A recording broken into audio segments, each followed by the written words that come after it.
말씀의 제목을 다 함께 따라해 주시길 바랍니다. 우리도 전에는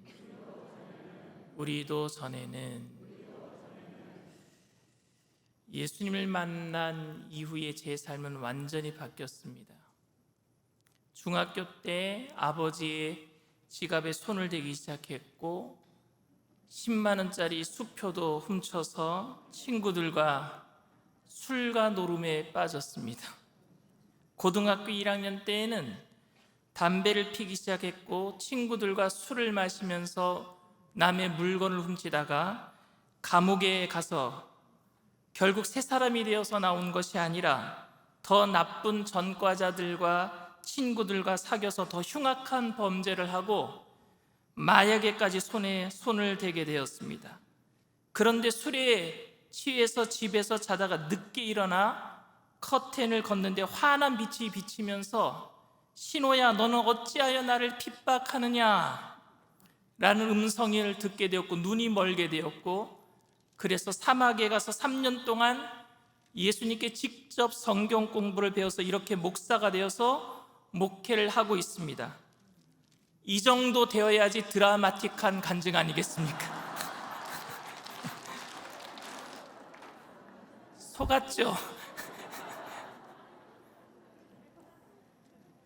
제가 만들어낸 이야기입니다.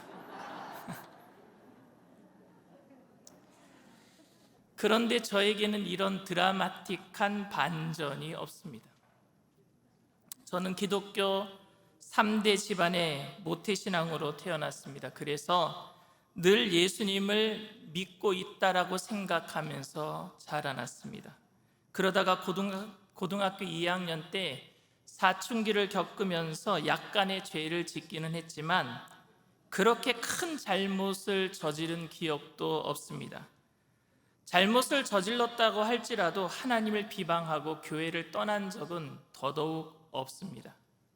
그리고 제가 죄인인 것을 절실하게 깨닫고 눈물을 흘리고 회개한 경험이 있고 성령 충만의 사건도 있지만 그때를 지금 돌이켜 보면은 제가 무엇을 그렇게 잘못했다고 눈물 콧물을 흘리면서 그렇게 기도했는지도 잘 모르겠습니다.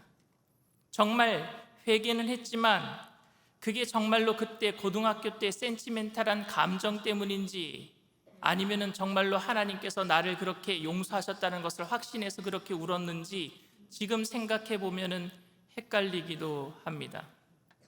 예수님을 믿기 전과 후가 확실히 구분되지 않아서 예수님을 확실히 믿는다라는 것에 대해서 저는 모태신앙이기 때문에 언제부터 내가 예수님을 확실하게 믿었는지에 대해서 여러분들에게 그렇게 자신 있게 말씀드릴 수 없단 말입니다. 왜냐? 드라마틱한 그런 반전이 내 삶에 없었기 때문에. 그런데 저는 여러분들보다는 좀 더 나은 편입니다. 왜냐하면 저는 목사이기 때문에 여러분들보다는 남들 보기에 조금 달라 보이지 않습니까? 예수 믿는 것처럼 보이지 않습니까? 그러니까 예수님을 믿는다는 모습이 다른 사람들에 비해서는 저에게는 확실히 보여요. 제가 어느 음식점에 갔는데 그 주인이 저 평상시복을 입고 반팔 입고 아이들과 같이 갔는데 저보고 그럽니다. 목사님이시죠? 그분이 저를 화면에서 본 적도 없어요. 그냥 저 첫 모습을 보고 인상을 보고 목사님이시죠? 그런 거예요. 어떤 분들은 자신이 예수님을 믿고 난 후에 달라졌다는 것을 증명하기 위해서 과거의 모습을 과장해서 설명하기도 합니다. 자기가 과거에는 대단히 죄를 많이 저질렀던 사람처럼 이야기하기도 합니다. 우리들도 예수님을 믿고 변화된 사람들의 간증을 통해서 은혜를 받았다라고 한다면 적어도 예수 믿기 전에 승려, 조폭, 고문 기술자 정도는 되어야지 예수 믿고 변했다 할 때 그 간증이 와 이렇게 감동이 되지 않습니까? 그런데 과거에 그런 경력이 없는 우리들과 같은 사람들에게 예수를 믿은 간증을 하라고 하면 별로 할 말이 없어요. 저 같은 모태신앙은 더 할 말이 없습니다. 왜냐하면 획기적인 변화가 없기 때문에 그렇습니다. 획기적인 변화가 있는 사람들 앞에서 나는 왜 별로 변한 것이 없어 보일까 하는 마음도 듭니다. 차라리 아주 못되게 살다가 변화되었다면 멋있게 보일 수도 있을 텐데, 간증을 정말 멋지게 할 수도 있었을 텐데 말입니다. 과연 지금 내가 믿고 있는 예수님은 과연 내가 정말로 잘 믿고 있는 것인가? 아니면은 내가 부모님으로부터 받은 믿음이기 때문에 그냥 부모님의 믿음으로 내가 그냥 그렇게 믿고 있는 것은 아닌가? 내 믿음이 정말 참일까 하는 생각도 해봅니다. 예수님을 믿기 전이나 후가 별로 달라지지 않는 사람은 내가 전에는 이라는 예수 믿고 난 후의 인생의 분기점을 자신 있게 말할 수 없을 것 같습니다. 결혼 전과 결혼 후, 자녀가 생기기 전과 자녀가 생긴 후, 병이 생기기 전과 병이 생긴 후, 사랑하는 사람이 세상을 떠나기 전과 떠난 후, 이런 사건들 때문에 사건 전과 사건 후 달라진 사람들은 내가 전에는 이라는 말을 할 수 있습니다. 그런데 가장 큰 변화를 이야기할 수 있는 사건은 바로 내가 예수님을 만난 사건이 되어야 될 줄 믿습니다. 예수님을 믿기 전과 예수님을 믿고 난 후는 가장 큰 사건이 되어야 된단 말입니다. 그 어떤 사건보다 중요한 사건이 예수님을 만난 사건이기 때문입니다. 예수님을 만났다라는 것은 어려운 이 세상을 살아가면서 성공과 돈을 버는 것이 내 인생의 궁극적 목적을 두지 않겠다라는 결단을 한 것이고, 이제부터는 예수님을 통해서 천국만을 바라보면서 살게 됐다, 그런 사건입니다. 그런데 불행하게도 그렇게 되지 못한 사람들을 많이 봅니다. 예수님을 믿었다고 하면서 말입니다. 교회를 다니기 시작했다는 것 말고는 별다른 변화가 없어 보입니다. 지금 우리들의 모습 속에서 말입니다. 예수님을 믿었다고 하면서 예수님을 믿는다는 것이 교회에 다니는 것 외에는 별다른 변화가 없어 보인단 말입니다. 그래서 오늘 본문에 사도 바울이 이야기하는 우리도 전에는 이라는 말이 그렇게 마음에 크게 와닿지가 않습니다. 오늘 본문 3절 말씀입니다. 우리도 전에는 어리석은 자요, 순종하지 아니한 자요, 속은 자요, 여러 가지 정욕과 행락의 종로로 탄 자요, 악독과 투기를 일삼은 자요, 가증스러운 자요, 피차 미워한 자였으나. 특별히 여러분, 어리석은 자, 순종하지 아니한 자, 마귀에게 속은 자, 정욕과 행락의 종로로 탄 자, 악독과 투기를 일삼는 자, 가증스러운 자, 피차 미워한 자라는 이야기처럼 예수 믿기 전에 우리가 정말 그런 사람들이었습니까? 우린 정말 그런 사람 아니었어요. 좀 괜찮은 사람들 아니었습니까? 우리가 언제 가증스러운 일을 행했습니까? 우리가 언제 정욕과 행락의 종로로 탄 자였습니까? 우리가 언제 악독과 투기를 일삼는 자였습니까? 여러분들 정말 그랬어요? 예수 믿기 전에 악독과 투기를 일삼았어요? 더 심각한 말은 오늘 3절 말씀 전에 한참 전에 배운 것 같죠? 금요철에 다른 선교사님들이 쓰셔가지고 2절 말씀에 우리가 뭘 배웠어요? 2절 말씀과는 3절 말씀이 대조되는 말씀이에요. 2절 말씀에 이렇게 얘기합니다. 아무도 비방하지 말며 다투지 말며 관용하며 범사의 온유함을 모든 사람에게 나타낼 것을 기억하게 하라. 예수 믿고 나면은 이렇게 변화받아야 되잖아요. 예수 믿기 전에도 우리는 사실 악독하고 비방하고 이런 걸 안 했지만은 예수 믿고 난 다음부터는 여러분 온유함으로 항상 범사에 이렇게 모든 사람들에게 온유함을 나타내며 살지도 못합니다. 예수 믿기 전에도 우리는 그렇게 악독한 사람도 아니었지만 예수 믿고 난 이후에도 우리는 그렇게 온유한 사람으로도 살지 못합니다. 그러니까 예수 믿기 전의 모습도 우리와는 거리가 멀어 보이고 예수 믿고 난 이후의 말씀도 우리와의 모습과는 거리가 멀어 보입니다. 공감대가 형성되지 않아요. 사도 바울이 이야기하고 있는 이 말씀이 말입니다. 그래서 우리들은 본문을 읽으면서 괴리감을 느껴요. 거리감을 느낍니다. 지금 우리를 이야기하고 있는 것이 아니라 바울과 그레데 사람들과 디도 이야기를 하는 것처럼 보여집니다. 우리들 이야기가 아닌 것 같아요. 당시 그 사람들 이야기 같아요. 그런데 이 말을 하고 있는 여러분, 바울의 입장은 어떨까요? 바울은 어떤 심정으로 이 말을 하고 있는 것일까요? 바울은 자신과 디도와 그레데 사람들을 모두 포함해서 우리라고 말하고 있어요. 우리도 전에는 라고 얘기할 때 우리라고 하는 그 말을 하고 있단 말입니다. 바울은 예수 믿기 전에 유대의 랍비로서 경건하게 살았던 사람입니다. 한 번도 악독을 행한 적이 없는 사람입니다. 경건하게 산 사람이에요. 그는 다소의 부유한 로마 시민권을 가진 유대 가정에서 태어나서 헬라 철학을 공부했던 지식인이었습니다. 그리고 13살 때 예루살렘으로 유학을 갔어요. 유학을 가서 경건하게 유대의 율법을 배우면서 율법대로 산 사람입니다. 바울은 빌립보 서신에 자신을 히브리 중에 히브리인이고 율법으로는 바리새인으로 흠이 없게 살았다라고 그는 기록하고 있습니다. 그런데 3절에 못되게 산 사람처럼 그렇게 얘기하고 있잖아요. 바울은 그런 사람이 아니었어요. 행악을 행하지 않았어요. 음란을 행하지 않았어요. 그럼에도 디모데에게 보낸 편지에는 모든 죄인들 중에 죄인 중에 괴수라고 자신을 낮추었습니다.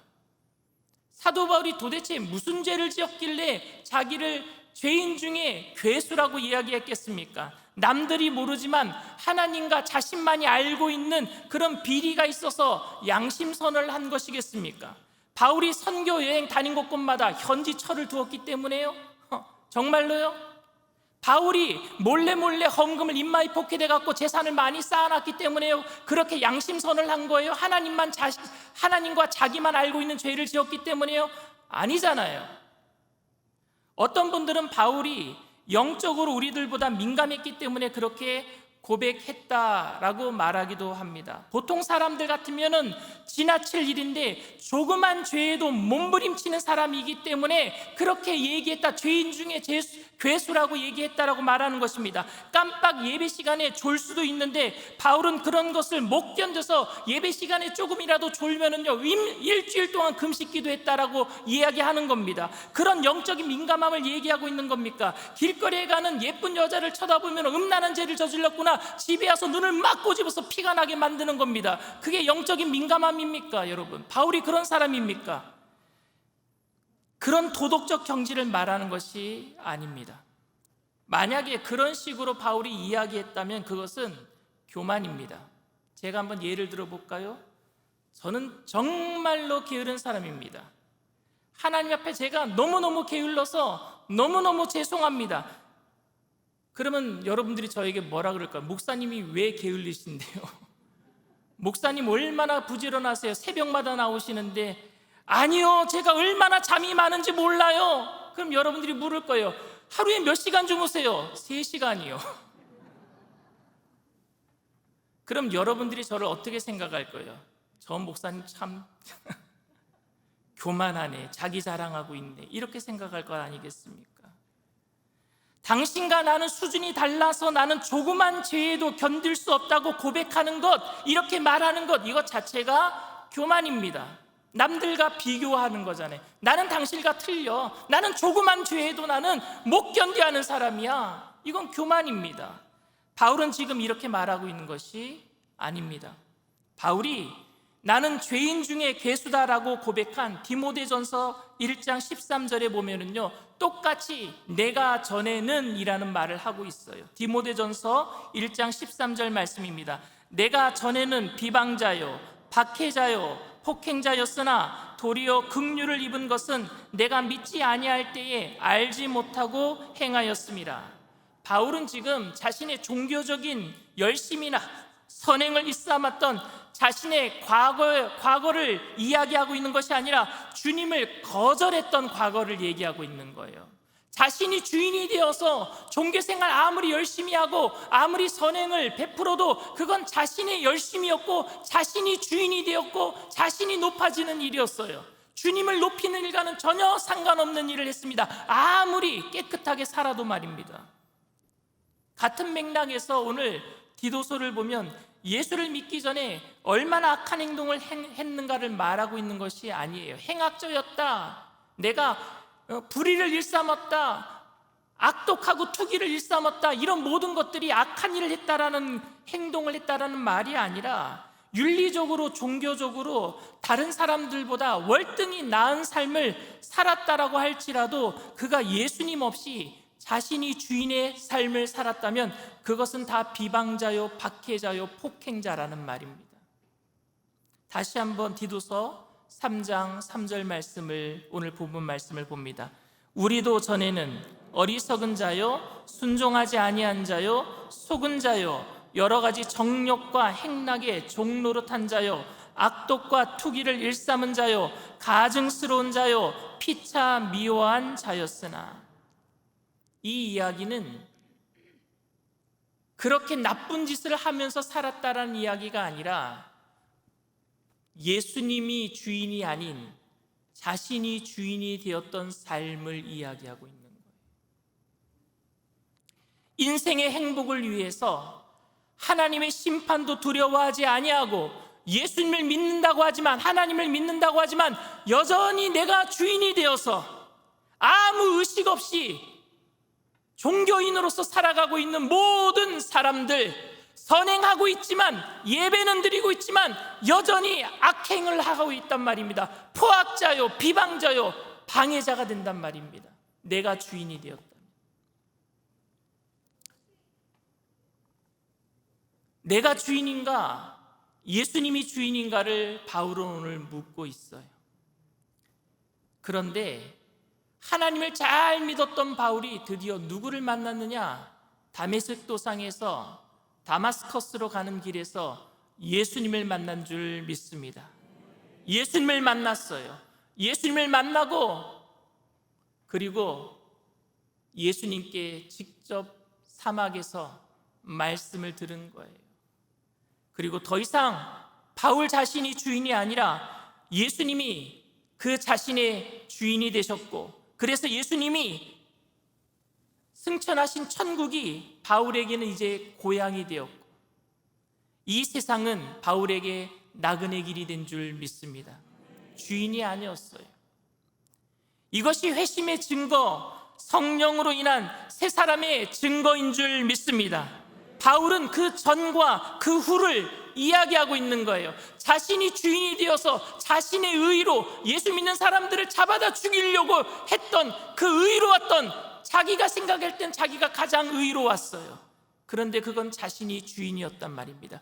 그래서 그때는 회방자요, 박행자요, 비방자였었어요. 악독을 행하는 자였어요.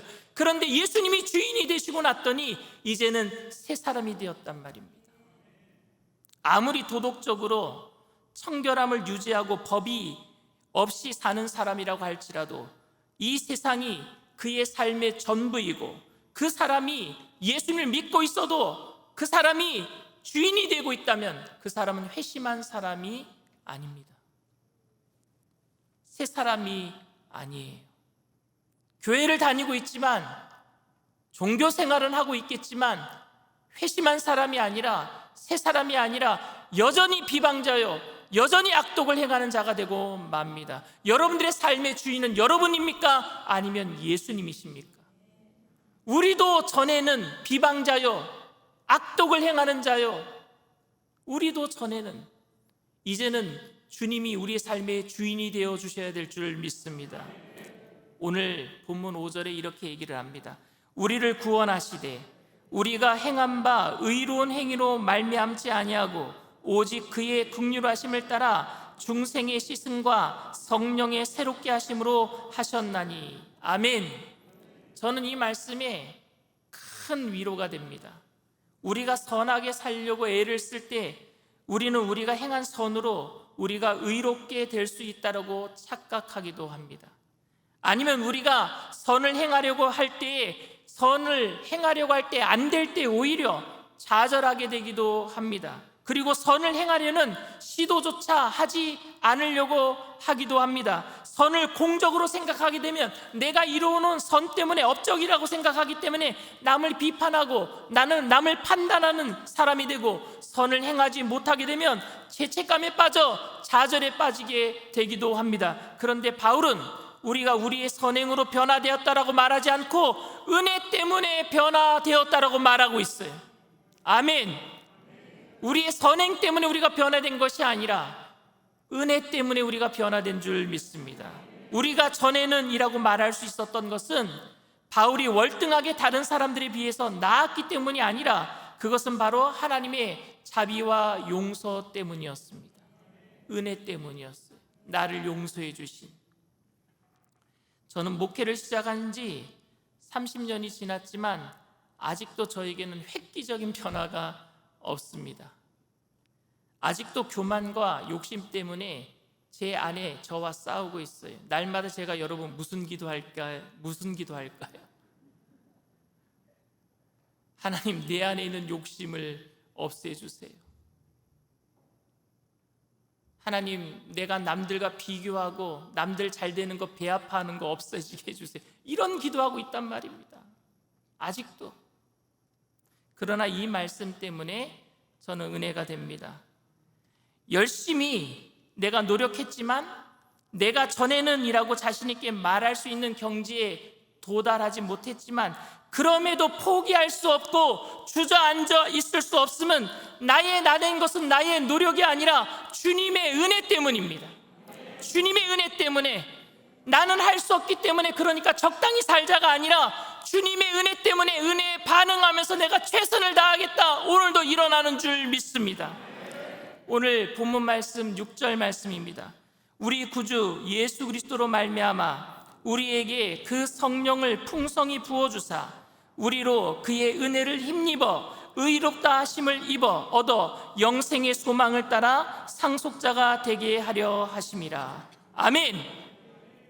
우리도 전에는 이라고 말할 수 있는 것은 우리가 얼마나 변했는가 이것이 아니라 예수 그리스도를 통해서 성령께서 우리에게 은혜를 풍성히 부어주셔서 그 은혜로 의롭다 하심을 얻어 영생의 소망을 따라 상속자가 되었기 때문인 줄 믿습니다. 저와 여러분들은 하나님의 상속자가 된 줄 믿습니다. 그것이 우리의 능력이나 우리의 노력 때문이 아니라 하나님의 은혜 때문이에요. 성령을 따라 상속자가 된 줄 믿습니다. 은혜를 생각한다면 이 땅에서 아무렇게나 살아도 저절로 구원받는다라는 아니란 생각은 할 수 없을 거예요. 은혜를 생각한다면, 예수님의 그 은혜를 생각한다면, 오늘도 우리를 사랑하셔서 독생자 예수 그리스도를 아낌없이 이 땅에 보내주신 하나님의 그 사랑을 생각한다면, 우리를 고아처럼 버려두지 아니하시고 오늘도 보혜사 성령님이 나와 함께 하신다라는 그 은혜를 생각한다면 우리는 가만히 앉아 있을 수가 없어요. 마음대로 살 수가 없어요. 막대먹은 대로 살 수가 없어요. 그래서 지난 시간에 배웠던 2절 말씀처럼 내가 은혜에 반응하면서 사는 거예요.